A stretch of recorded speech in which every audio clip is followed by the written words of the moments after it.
তো বাচ্চারা দেখো, আজকে আমরা যে অঙ্কটা করছি মানে এই ভিডিওটায়, সেটা হচ্ছে তোমার এই 1 নম্বরই তোমার হচ্ছে model question paper 1। Model question paper 1-এ আমরা শুরু করছি হচ্ছে এইটা, ঠিক আছে? 12-3, 12-3, ঠিক আছে? 12-3 মডেল কোশ্চেন পেপার 1, 12-3 মাধ্যমিকের, ঠিক আছে? রায়ার ওয়াটেনের, ঠিক আছে? তো দেখো এই অঙ্কটা এটা বলা আছে, সেটা হচ্ছে দেওয়া আছে তোমাকে এটা ভ্যালু বার করতে হবে। এটা সায়েন্স এক্সপ্রেশন দেওয়া আছে বড় একটা, ঠিক আছে? Sine square π/16 plus sine square 3π/16, sine square 3π/16 plus sine square 5π/16 plus sine square 7π/16, এটা দেওয়া আছে। দেখো অঙ্কটা দেখেই মাথায় আসছে আমার প্রথমে, যেটা cos square science square theta plus cos square theta equals to 1, এই ফর্মুলাটা অঙ্কটা দিয়েছে। Science square theta plus cos square theta equals to 1। এখন ব্যাপারটা হচ্ছে কি, এখানে তোমার যেটা দেওয়া আছে সেটা হচ্ছে কমপ্লিমেন্টারি অ্যাঙ্গেলসগুলো দেওয়া আছে, ঠিক আছে? সম্পূরক মানে যাদের সমস্যা 90°। এবার দেখো এখানে কী করে বুঝবো আমি, দেখো এই যে 7 আছে আর এখানে দেখো 1 আছে, পায়ের আগে 1 আছে, এই যাদের আগের দুটোর সমষ্টি, ঠিক আছে? 7 আর 8, 8 হচ্ছে 22 তাহলে π/2 চলে আসছে। মানে কি, আমার এখানে দেওয়া আছে π/16 আর আমি যদি 7π/16 যদি যোগ করি তাহলে কী পাবো সেটা আমি দেখতে হবে। আমি কী পাবো, আমি যে পাবো হচ্ছে, তাহলে আমি কমন নিয়ে পাবো যে পাই প্লাস 7π/16 তাহলে ইকুয়ালস টু 8π/16 সমান হচ্ছে π/2, এটা পাবো। তাহলে এই যে যাদের যে মানে যাদের আমি দেখবো যে অ্যাঙ্গেলের সমষ্টিটা হচ্ছে আমার π/2 চলে আসছে, ঠিক আছে? π/2 আসবে, আমি তাদেরকে কি করব, সেই দুটো অ্যাঙ্গেলকে মানে তাদেরকে আমি একসঙ্গে রাখবো। তো আমি এখানে কী করেছি দেখো, সায়েন্স স্কোয়ার π/16, সায়েন্স স্কোয়ার 7π/16, আমি দুজনকে একসঙ্গে রেখেছি। হলো সিমিলারলি তুমি দেখো এই এক্সপ্রেশনটার মধ্যে আছে 3π 5π, তো 3π আর 5π যোগ করলে 8π, 8π/16 করলে π/2, আমি এদেরকে একসঙ্গে রেখেছি। হলো,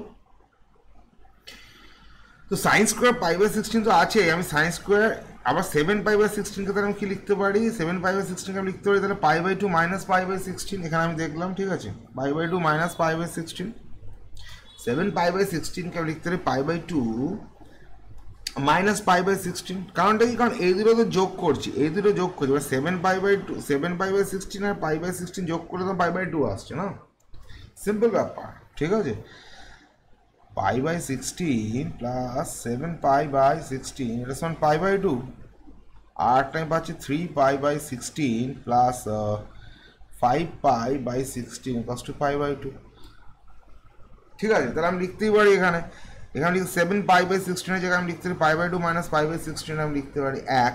আর কি লিখতে পারি, এখানে সাইন স্কোয়ারটাকে আমি আবার ডাইরেক্ট করে দিয়েছি, ঠিক আছে? ডাইরেক্ট কস স্কোয়ার করে π/2 করে দিয়েছি, ওইটা দিই। তো ওটাও লিখতে পারি, কারণ সাইনকে যদি আমি পাই দিয়ে চেঞ্জ করে দিই, সরি সাইনকে যদি আমি কস দিয়ে চেঞ্জ করি, তাহলে আমাকে কী করতে হবে, এর যে কমপ্লিমেন্টারি অ্যাঙ্গেলটা, সম্পূরক অ্যাঙ্গেলটা কোনটা, সেটাকে আমাকে এখানে লিখতে হবে। তো π/16, 5π/16, 5π/16 এর তোমার কমপ্লিমেন্টারি অ্যাঙ্গেল কোনটা, 5π/16 কমপ্লিমেন্টারি অ্যাঙ্গেল এখানে দেখো 5π/16 কমপ্লিমেন্টারি আছে π/2 মাইনাস 3π/16, মানে 3π/16, 5π/16 এর কমপ্লিমেন্টারি অ্যাঙ্গেল হচ্ছে 3π/16, ঠিক আছে? অথবা π/2 মাইনাস 5π/16 মানেই হচ্ছে তোমার কমপ্লিমেন্টারি অ্যাঙ্গেল, যে কোনো অ্যাঙ্গেল ধরো, এটা তুমি নিশ্চয়ই বুঝতে পারছো।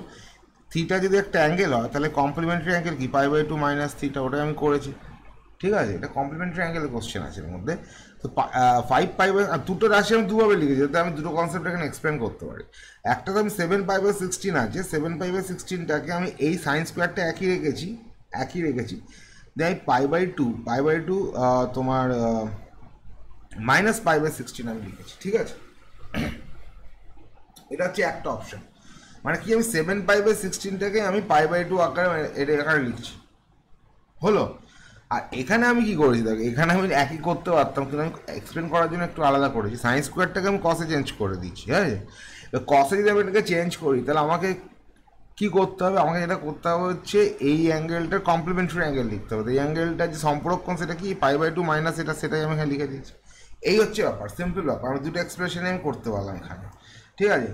তো এবার যদি আমি এখানে চলে আসি তাহলে আমি এখানে পাচ্ছি এইটা sine square π/16 plus cos square π/16, sine স্কোয়ারটা আমার কী হবে, কসে চেঞ্জ হবে, π/16টা আমার থাকবে।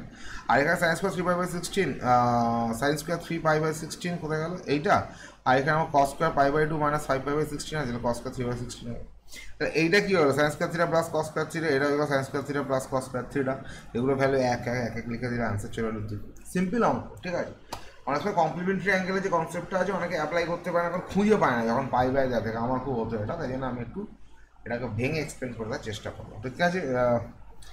তো যাই হোক চলো এই অঙ্কটা এখানে ছেড়ে দিই, পরের অঙ্কে আবার যাচ্ছি, পরের অঙ্ক নেক্সট ভিডিওতে। থ্যাংক ইউ এতক্ষণ দেখার জন্য, অবশ্যই পরের ভিডিওটা দেখি।